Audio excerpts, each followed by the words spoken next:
John Whittingdale. Thank you, Madam Deputy Speaker.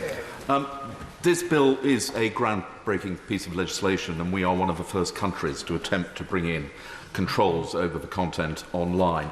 And therefore I share the view of the opposition front bench that it is a great pity that the second reading was tabled on a day when there is so much other business. It has been a long time in the preparation. I can remember chairing an inquiry of the DCMS Select Committee in 2008 on the subject of harmful content online, and since then we've had a green paper, a white paper, a consultation, a draft bill, a joint committee, several more Select Committee inquiries. And it is important that we get this right, and the bill has grown steadily, as the Secretary of State outlined. I don't need to add to the reasons why it is important we control content and protect vulnerable people from online content that is harmful to them. There are two areas just where I want to express a word of caution. The first, as my honourable friend is very much aware, is that the government has an ambition to make the United Kingdom the tech capital of the world. We have been incredibly successful in attracting investment. He will know better than I that the tech industry in Britain is now worth over $1 trillion and that we have over 100 unicorns.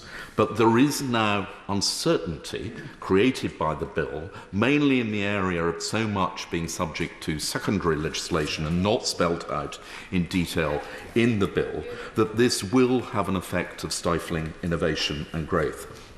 It's fairly obvious who the main companies that will fall into the Category 1 definition are. We're told that there may be something like 15 to 20. Some of them are certainly obvious, but I share the view that it needs to be determined more by risk than by reach. Simply being large doesn't necessarily mean that you pose a significant risk. So companies like TripAdvisor or eBay or Airbnb, which on the size criteria might fall within scope of Category 1, should not. And that is something which I hope that the Secretary of State and the Minister can say more about as to precisely what will be the definitions that determine categories. And it is more serious for the Category 2 companies, where it is estimated that something like 25,000 may fall within scope. And it is not clear what the obligations precisely on them will be, and that too is causing a degree of uncertainty. Nor is it clear whether or not, where you have a large company with several businesses like Amazon, whether some parts might be in Category 1 and some 2, or what would happen if companies grow, and could they be recategorized from 1 to 2. These are concerns which are being raised by the tech industry, and I hope that my honourable friend will continue to talk to Tech UK to allay those fears. The second issue has been rightly identified is that of the effect on freedom of speech. We already have censorship, as has been described by the tech platforms. At the moment, they exercise their own judgment as to what is permissible and what not, and we've had examples like YouTube taking down the Talk Radio channel. I spent a great deal of time talking to the press and media about the special protections that journalism needs, and I welcome the progress that has been made in the bill. It is excellent that journalistic content is going to be put in a special category. I repeat the question actually asked by my right honourable friend, the member for Ashfield, but the Secretary of State made some very welcome comments, I think, on this morning about how there would be an additional protection introduced, so that if a journalist was having content which was shared online on one of the platforms, if that was going to be removed, then they would need to be informed and be able to appeal, and that, I think, may need additional amendments to the bill, and perhaps the Minister could say when we are likely to see those.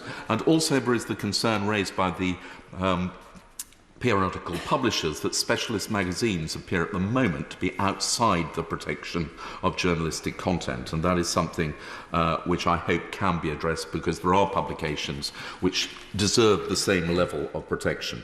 But there is the wider concern around freedom of speech. The definition legal but harmful does raise real concerns, particularly since it is left open to subsequent secondary legislation to set out exactly what those categories will be.